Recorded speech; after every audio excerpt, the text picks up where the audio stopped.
You are ready to take thought beyond that which it has been before. You are appreciating the evolution of your desire. You understand that you are leading-edge creators and that the environment in which you stand is best suited to provide the contrast which causes you to focus.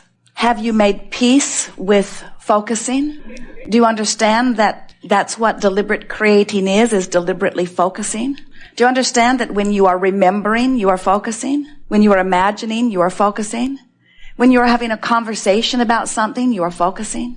When you are pondering or musing, observing, your attention to a subject is focusing, isn't it? Do you have to have conversation to be focusing? Not at all. Just your attention to it, even if you do not speak it, is focusing. And that attention, that pondering, that remembering, that imagining, that observing, that focusing is creating. You understand why that is so? Because you are vibrational beings. And when you give your attention to something, you offer a vibration that emanates to the boundaries of this boundaryless universe. You emanate a signal that law of attraction matches. So whatever you are giving your attention to causes you to offer a vibration, and that vibration, whether you know it or not, whether you like it or not, whether you are consciously aware of it or not, whether you are tending to it deliberately or not, whether you are sloppily just offering it in ignorance or not, that is your point of attraction. And so you and everybody you know is offering a signal, and that signal is a vibrational offering that is matched. That's how it all works. Now, many people are not yet ready to acknowledge that they are vibrational. They prefer to see themselves as the flesh, blood, and bone specimens that they see in the mirror. And we want to remind you that all that you see is an extension of vibration, and that everything that you observe with your physical senses is vibrational interpretation. In other words, you see because your eyes translate vibration, and you hear because your ears translate vibration, and you smell because your nose translates vibration. Your fingertips are translating vibration. Your tongue is translating vibration. All of your senses are about the translation of vibration, and that's why you are able to perceive your environment in the way that you do. But you are also perceiving vibration, or you can, through your solar plexus, through your emotional center. Your emotions are giving you the best feedback of all of your vibrational offering. It's helpful, however, to understand what your emotions mean. And sometimes we are lovingly amused when we have to start at a very base elementary place with our physical friends by explaining to them that if it feels good, it is.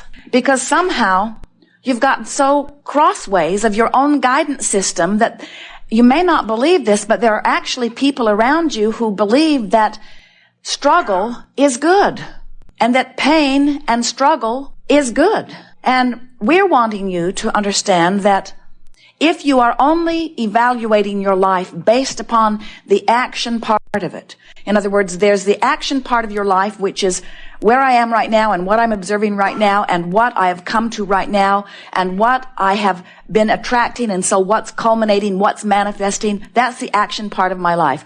I'm 200 pounds overweight, that's the action part of my life. I have been given a diagnosis of some terminal dreaded disease, that's the action part of my life. I just got a speeding ticket, that's the action part of my life. My girlfriend ran off with someone else, that's the action part of my life. But the action part of your life, and so we understand how if you are looking at the action part of your life, if you're looking at what is actually happening right now, what you've come to, so to speak, we can understand how it would be hard for you to acknowledge the vibrational part of your life. You're so busy looking at the manifestations that you've come to and wanting to deal with them. We can see how action would seem to you like it should play a big role in your experience. And if you are only comparing the action part of your life, we can certainly understand how if you walk up on a fist fight and you see a big bully beating up on some person who seems to truly be at a disadvantage, we can see how you would question should you not jump into it and see if you can save the little guy's life? We can understand how that action seems like the only thing that under those conditions you might be able to do. Meditation is sort of too little too late.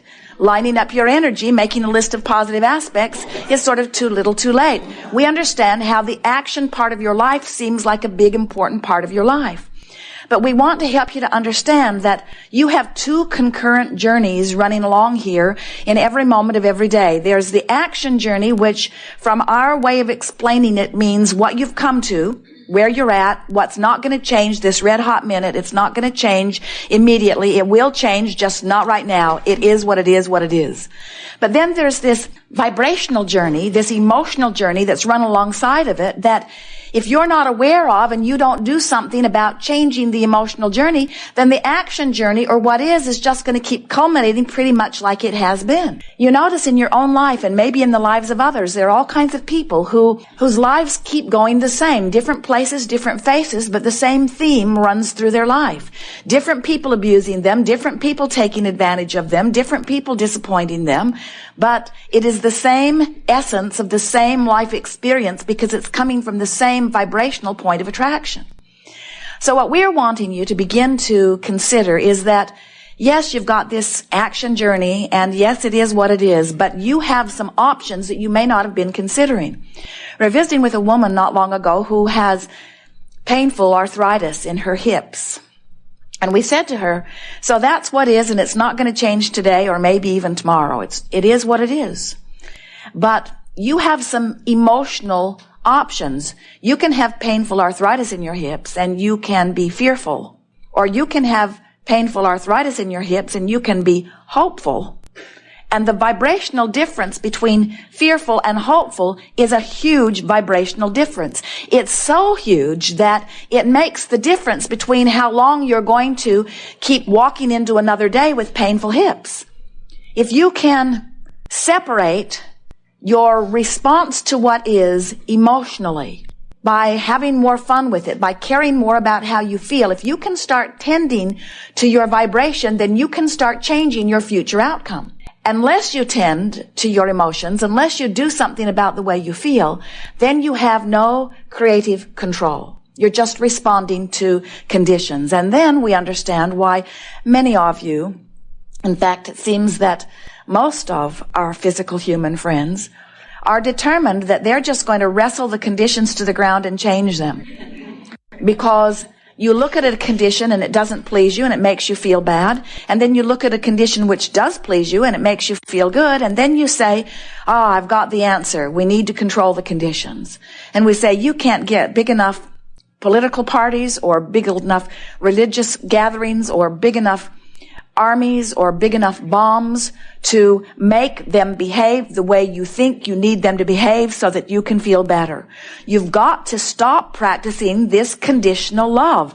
It's not going to work. It is not working. How is it working out for you? In other words, if you need conditions to change before you feel better, and before you feel better, your vibration has to change. If you need the condition to change before your vibration can change, then you're in deep trouble.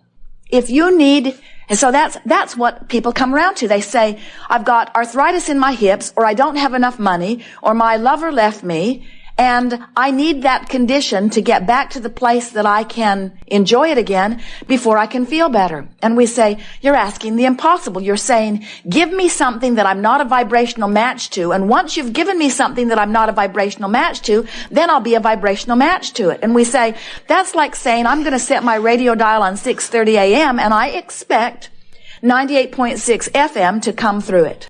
Jerry and Esther, when they were checking the computer just now, have something they don't understand happening.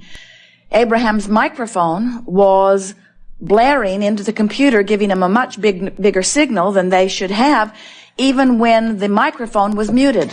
It's not possible, they kept saying, and yet there it was. There was a vibrational misalignment that they do not know what happened, why it is there, that was giving them an action result that they didn't want. And they did not get to the bottom of it. They just switched microphones. We're on the guest mic right now, and it's working beautifully. We'll see how you do on Abraham's mic. So what we're getting at is your frequencies have to match up. In other words, there is always a vibrational explanation for everything. And once you get to the bottom of the vibrational explanation, then anything that's manifesting makes perfect sense to you. But unless you get to the vibrational essence of it, when you're messing around out there on the edge, trying to figure out how to adjust some condition or circumstance, you are very limited. Now, we're not saying that you could not take your brute force and pick something up and move it to another place. We're not saying that at all. Of course, your action is a part of your experience. But what we are saying is the essence of what you feel is the essence of what is playing out in your experience, because the law of attraction is the manager that manages this vibrational universe. And until you decide to get control of your vibration, you cannot be a deliberate creator. And the way you get control of your vibration is by saying once and for all, it matters to me how I feel. Finally, I'm going to come back around to acknowledging that I was born with a guidance system, and good means good. If it feels good to me, then it is a good path for me. Jerry and Esther have navigational systems in their vehicles, and if they're pointed in the wrong direction of where they have told the contraption they want to go, this device says, when possible, make a legal U-turn. In other words, it's very clear to the directional device that when they said they want to go west, that when they're going east, they're going in the wrong direction. When they're in Phoenix and they want to go to San Diego, they head west.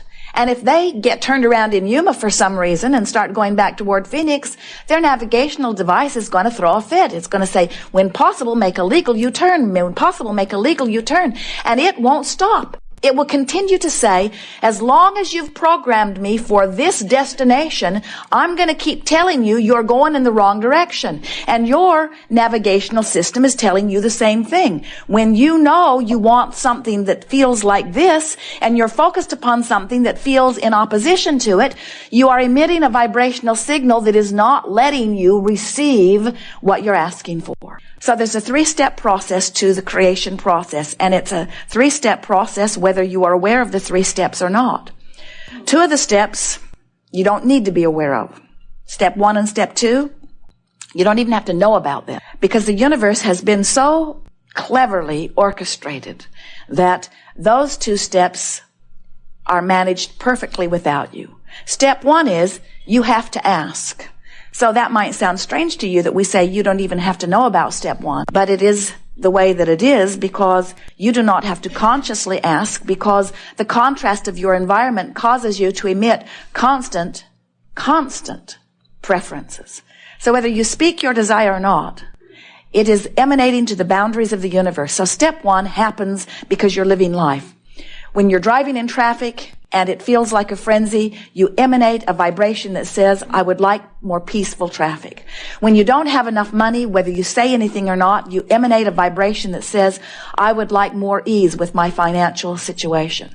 When you are interacting with someone who is rude to you, whether you confront them or not and be rude back, or whether you lick your wounds and slink off into the darkness, still you emanate a vibration that says, I would like to be treated better. In other words, you cannot be alive and focused in this physical time-space reality, or even alive and focused and not in a body as we are in a non-physically focused environment. You cannot be focused consciousness, and everything is, and stop emitting preferences.